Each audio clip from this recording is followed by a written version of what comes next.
Listen carefully. This is not a story about talent, not about luck, not about being chosen. This is about a boy who smiled. Even when the world kept taking everything from him, they laughed at him first, called him stupid, called him weak, told him his dream was impossible. And maybe they were right, because when you strip everything away, no bellwether, no crew, no protection, all that's left is your mind. And his mind was tested early. Loss doesn't ask for permission. Pain doesn't wait until you're ready. One day, you're laughing.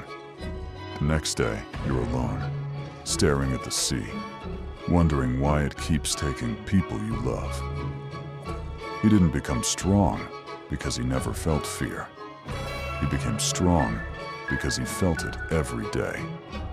Hunger, loneliness, failure, each one whispering the same question. Why don't you quit? But here's what separates him from everyone else. When the world broke him down, he didn't ask, why me? He asked, how far can I go, even like this? And that question changed everything. Tell me, when life hits you the hardest and no one believes in your dream, do you lower your head like the rest? Or do you smile, stand up, and keep walking anyway? Comment your answer. Part 2. The weight he carried. Only narrator vertical bar. No comment, no question. He didn't grow up protected. He grew up tested. While others were learning comfort, he was learning survival. While others were dreaming safely, he was bleeding for his dream. Every scar on his body is a memory, not of victory, but of moments he should have quit. He lost people before he even understood what loss meant. He watched strength disappear in front of his eyes and realized something cruel very early. The world doesn't care how pure your heart is. It only asks one thing from you. Can you endure? There were nights when the hunger hurt more than punches. Days when silence screamed louder than enemies. Moments when the dream felt so heavy that even breathing felt like work. But here's the truth most people miss. He wasn't fearless. He was terrified. Terrified of being too late. Terrified of being too weak. Terrified of failing the people who believed in him. And instead of running from that fear, he carried it. Like an anchor. Like a reminder. Every time he fell, he didn't think about how much it hurt.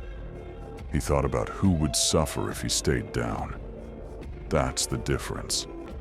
Weak minds ask, why is this happening to me? Strong minds ask, what must I become to survive this? He didn't train to look strong. He trained so no one else would have to carry his pain. Because when you choose a dream bigger than yourself, you accept a silent promise. I will suffer so others don't have to. And that promise is heavier than any enemy. This is where most people stop. This is where motivation dies. This is where excuses feel justified. But this is also where his real journey began. Not with power, not with wins, but with a mindset that refused to surrender, even when everything said he should. There was a moment when the smile disappeared, not because he gave up, but because pretending became too painful. Strength failed him. His body stopped responding. And for the first time, willpower wasn't enough. He stood there, shaking, watching everything he loved slip out of reach. And the worst part? It wasn't the enemy. It was himself. The voice inside his head whispered things no enemy ever could. You're not enough. You promise too much. You can't protect anyone. That voice is dangerous because it sounds like truth. When you're exhausted, every punch felt heavier. Every step felt slower. Every breath felt borrowed. This is where legends usually fall. Not in battle, but in doubt. He remembered the hands that once pulled him up, the voices that believed in him before he believed in himself, the faces that would disappear if he chose to stop fighting. And in that broken moment, he understood something brutal. If he quit here, his pain would be meaningless. So he made a choice. Not to win, not to overpower, but to stand 1 second longer. That second turned into another, then another. Pain didn't disappear. Fear didn't vanish. But purpose returned. He wasn't fighting to prove anything. He was fighting because stopping was not an option he could live with. This wasn't courage. This was refusal. Refusal to let one bad moment decide the rest of his life. Most people wait to feel strong before they move forward.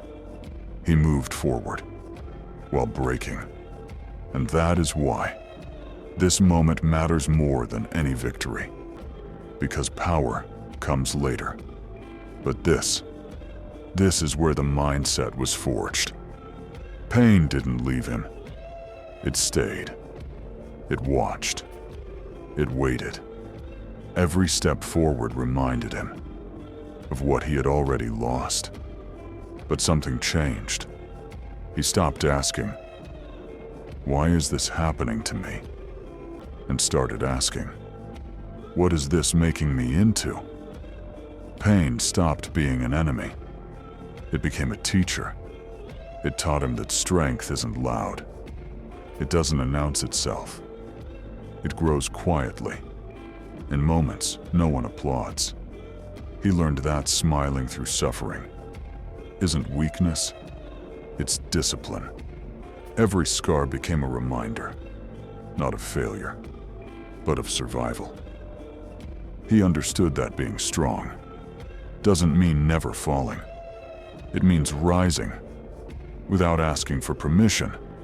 Pain stripped away illusions, the need to be liked, the fear of being judged, the hesitation before acting. What remained was simple. Protect what matters. Move forward. No excuses. He stopped chasing validation, stopped waiting for approval, because pain showed him the truth. No one is coming to save you. And that realization didn't break him. It freed him. From that point on, every obstacle became fuel. Every loss became instruction. He wasn't fearless. He was focused. He wasn't invincible. He was committed.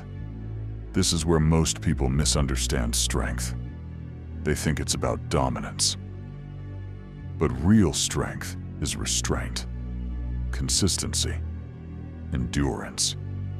It's waking up every day, knowing it will hurt, and choosing to move anyway. Pain didn't make him cruel. It made him clear.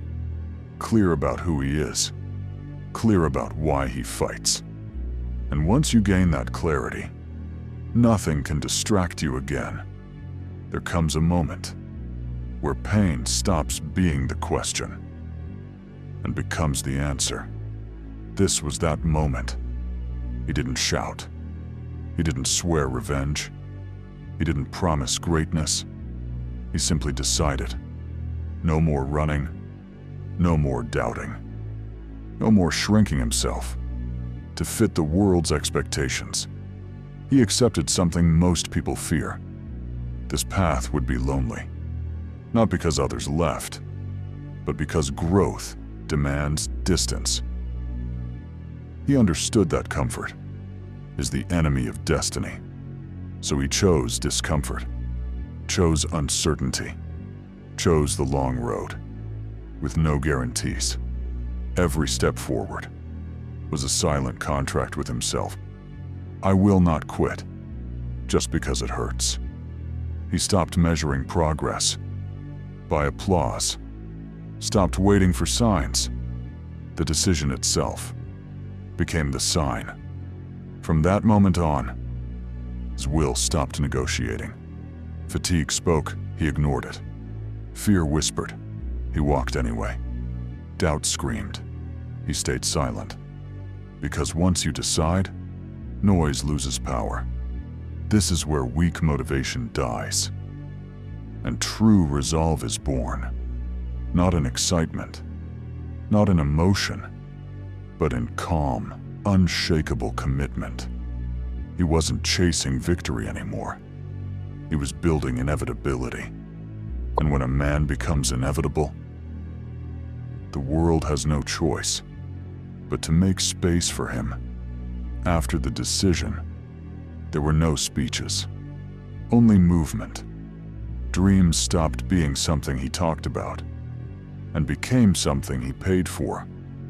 With sweat, with blood, with time no one would ever return to him.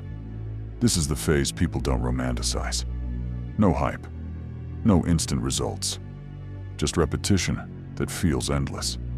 He trained when progress was invisible, poor son. He fought when victory wasn't guaranteed. He stood back up when his body begged him not to. Every action carved discipline into him. Not the loud kind, the quiet kind that shows up every day, without motivation. He learned to move forward, even when confidence didn't follow. Because confidence is unreliable, but habits are loyal. Some days he lost badly. Some days he barely survived. Some days all he did was endure. And that was enough.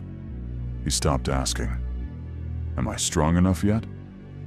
and started asking, "Did I give everything today?"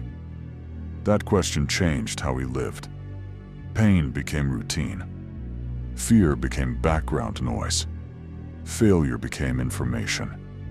And slowly, almost invisibly, he changed.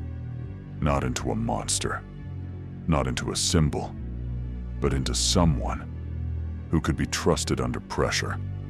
Someone who wouldn't disappear when things went wrong. Someone who kept moving long after excitement died. This is how real strength is built. Not in one moment, not in one victory, but in thousands of ordinary days, where quitting would have been easier. And by the time the world noticed him again, he was no longer asking for space. He was taking it.